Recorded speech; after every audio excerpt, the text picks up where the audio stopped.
അസ്സലാമലൈക്കും. Egg paneer gravy ചെയ്യുകയാണ്. ഇത് എങ്ങനെ ചെയ്യുന്നു എന്ന് നമ്മൾ വീഡിയോയിലേക്ക് പോകാം. 5 മുട്ട ഞാൻ എടുത്ത് വെച്ചിട്ടുണ്ട്. 5 മുട്ട അടിച്ച് ഒരു പാത്രത്തിൽ ഒഴിച്ചിട്ടുണ്ട്. അതിൽ കുരുമുളക് പൊടി, മുളക് പൊടി 1 സ്പൂണ് ഒക്കെ ഇട്ടിട്ട് ഈ രണ്ടും ഇട്ട് നല്ല അടിക്കണം. അടിച്ചിട്ട് നല്ല അടിക്കണം. അതിൽ കൂടി കുറച്ച് ഉപ്പ്, കുറച്ച് മഞ്ഞൾപ്പൊടി ഇട്ടിട്ട് നന്നായിട്ട് മിക്സാക്കി നല്ല അടിക്കണം. പത വരണ വരയ്ക്കും അടിക്കണം.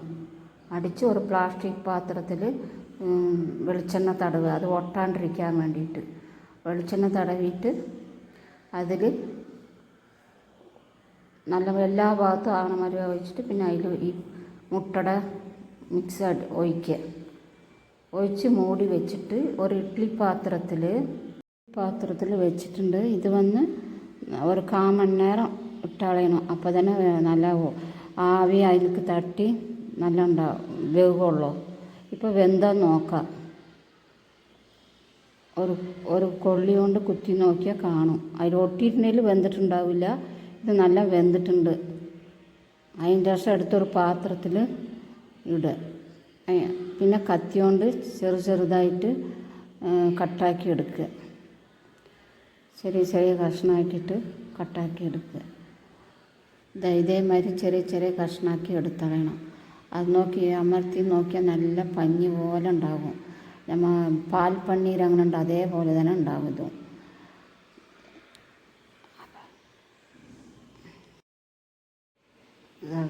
വലിയ വെങ്കായം, പച്ചമുളക്, ഇഞ്ചി പൂണ്ട്, തക്കാളി, മുളക് പൊടി, മഞ്ഞൾപ്പൊടി, ഈ തക്കാളി മിക്സിയിലിട്ട് അടിച്ച് വെച്ചത്, ഉപ്പ്, കുറച്ച് എണ്ണ, ടൊമാറ്റോ സോസ്, ഗരം മസാല,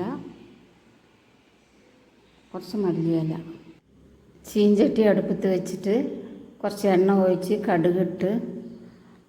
കടുക് പൊട്ടിയതിൻ്റെ ശേഷം ഉള്ളി, പച്ചമുളക് ഇട്ടിട്ട് നല്ല വണക്കണം. കണ്ണാടി പരുവം പോലെ വരണം. നല്ല കൊണ്ട് വണങ്ങണ്ട, കണ്ണാടി പരുവം പോലെ വന്നാൽ മതി. എന്നിട്ട് അത് ഇളക്കിയതിൻ്റെ ശേഷം കുറച്ച് ഇഞ്ചി പൂണ്ട് പേസ്റ്റ് ഇടണം. അതിട്ടിട്ട് തക്കാളി ഇട്ടതിൻ്റെ ശേഷം മുളക് പൊടി, മഞ്ഞൾപ്പൊടി, ഗരം മസാല, ഇത് 3 അതിലിട്ടിട്ടുണ്ട്. ഇട്ട് കുറച്ച് അരച്ച് വെച്ച തക്കാളിയും അതിലിട്ട് ഇളക്കുക. നല്ല കൊണ്ട് ചുണ്ടി വരണം. ഉപ്പ് കുറച്ചിടണം. കുറച്ചിട്ടാൽ മതി. പിന്നെ 1 സ്പൂണ് മല്ലിപ്പൊടിയും ഇടണം. പിന്നെ ടൊമാറ്റോ സോസ് കുറച്ചിട്ടാൽ മതി. അതിട്ടിട്ട് ഒരു ടേസ്റ്റിനാണ് അതിടുന്നത്. നല്ല വണങ്ങി വന്നതിൻ്റെ ശേഷം മുട്ടയുടെ പനീറുണ്ടല്ലോ അതങ്ങനെ അതിലിടുക. ഇട്ടിട്ട് അത് കുറച്ച് നല്ല ഇളക്കി വിടണം. ഇട്ട് നല്ല ഇളക്കി നല്ല അതിൽ ആ മസാല അതിലേക്ക് പോയതിൻ്റെ ശേഷം അതങ്ങനെ മല്ലിയില കുറച്ച് വിതറി ഇടണം. അപ്പോൾ നമ്മളുടെ ഗ്രേവി റെഡിയായി, മുട്ട പനീർ റെഡിയായി. ഇത് വന്ന് കുട്ടികൾക്ക് മുട്ട ഇഷ്ടമില്ലാത്തവർക്കും ഈ മുട്ടയുടെ സ്മെല്ല് വരില്ല. കൊടുത്ത മക്കൾ നല്ല കഴിക്കും. അസ്സലാമലൈക്കും.